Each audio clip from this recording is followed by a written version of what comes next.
राजीव त्यागी जी, आप अपने दोनों साथियों से इस बात पर तो अग्री कर रहे हैं? देखिए रूबिका जी, 25 महीनों में 156 जवानों को शहादत के बाद 950 बार पाकिस्तान का सीमाओं का अतिक्रमण होने के बाद उरी से लेकर के पठानकोट से लेकर के जवानों की शहादत के बाद अगर सरकार जागती है तो कांग्रेस पार्टी उसका स्वागत करती है। ये कैसा राष्ट्रवाद है? ये कौन सा राष्ट्रवाद है कि 156 जवान शहीद होने के बाद सरकार या कुछ लोग बाग जागते हैं? आप भी चैनल से कहते हैं कि भाई पाकिस्तानी आर्टिस्ट बैन होने चाहिए। कांग्रेस पार्टी मानती है कि सांस्कृतिक रूप से, राजनीतिक रूप से, आर्थिक रूप से पाकिस्तान से संबंधों का एक तबसरा होना चाहिए। और मैं कहना चाहूंगा बहुत स्पष्ट, क्या सरकार पाकिस्तान को मोस्ट फेवर्ड नेशन की सूची से बाहर करेगी? क्या सरकार राजनयिक रिश्ते खत्म करेगी? क्या सरकार 156 जवानों की शहादत के बाद 1560 जवानों के सर लेकर आ गई पाकिस्तान के? क्या सरकार अब जागेगी या सरकार हवा से टीवी पे मिसाइल मार करने वाली और टीवी से हवा में मिसाइल मार करने वाली शैली के साथ ही काम करेगी? क्या टीवी पे ही जंग लड़ी जाएगी? क्या टीवी पे एंकर ही डिसाइड करेंगे कि राष्ट्रवाद क्या होगा? तो राजीव जी, आप क्या चाहते हैं कि सारी स्ट्रैटेजी जो है वो टीवी पर और डिबेट में और सामने बयानों में आकर बता दी जाए? एक के बाद एक जो बड़ा बैठकों का दौर चल रहा है उसमें कोई ना कोई तो बात होगी। इसीलिए कलाकारों को, चलिए मुझे बस एक लाइन तो मिल ही गई है, बाकी बातें मैं बाद में आपसे डिस्कस कर लूं। कहना चाहता हूं, एक लाइन तो मिल ही गई। आप कह रहे हैं कि सांस्कृतिक रिश्ते खत्म कर देनी रूबिका जी, एक बात कह दूं 15 सेकंड में। ठीक है, 15 सेकंड सर, 15 सेकंड में एक बात कह देता हूं। रूबिका जी, एक मुझे जवाब देने का भी मैं आऊंगी सर, जवाब आप ही के पास से लेना मुझे। चर्चा के लिए जी न्यूज ये काम कर रहा है कि जी जिंदगी को जो कलाकार हैं पाकिस्तान के उनको बैन कर रहा है। स्वागत योग्य कदम है, लेकिन ये बहुत देर पहले हो जाना चाहिए था, बहुत दिनों पहले हो जाना चाहिए था। पहली बात, रक्षा मंत्री पारीकर साहब ने 17 जनवरी 2016 को कहा था पठानकोट अटैक के बाद कि देश की सीमाओं पे अब कोई अटैक नहीं होगा।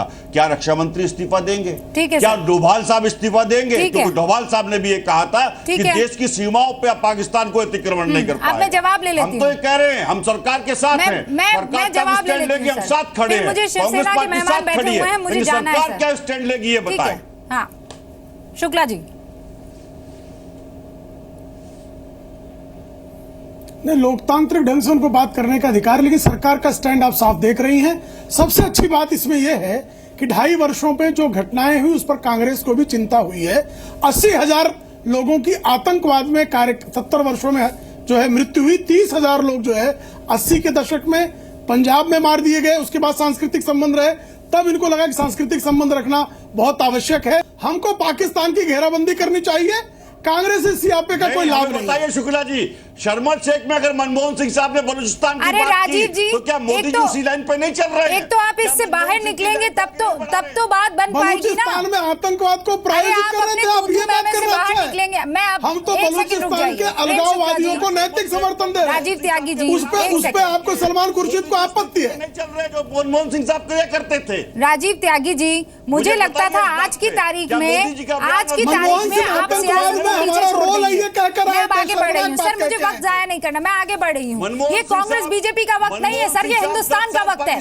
ये कांग्रेस बीजेपी का वक्त नहीं है सर, मोदी जी ये सॉलिडेरिटी का वक्त है। राजीव जी बस एक शब्द आगे नहीं सर। रूबिका जी, मैंने मेरे बयान में कांग्रेस पर कोई अनर्गल आरोप नहीं लगाए, लेकिन इनका अनर्गल आरोप लगाए बिना खाना नहीं पचता। सर मनमोहन सिंह साहब आप सत्ता से बाहर हो गए हैं, अब जरा बात आज के टॉपिक की कर लूं। राजीव जी प्लीज, वहां पर हमारे सिर लेके लोग जा रहे थे और उनकी सरकार उनको नॉन स्टेट एक्टर करार दे रही थी। इससे शर्मनाक क्या होता? उर्दू तो हमारी भाषा है सर,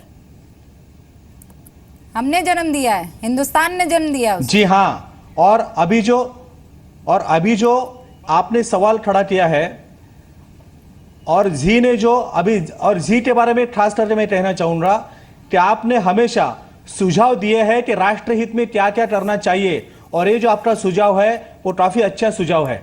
और आपने जो कहा कि अभी पहल हो चुकी है, मेरे मित्र जो है अबू आदमी जी, उन्होंने कहा कि सब तरीके से हमें संबंध तोड़ने चाहिए। जी हाँ, पाकिस्तान को पूरी दुनिया और पूरा विश्व अब आतंकवादी देश जब घोषित करने वाला है तो हर तरफ से वही कदम उठने वाले हैं।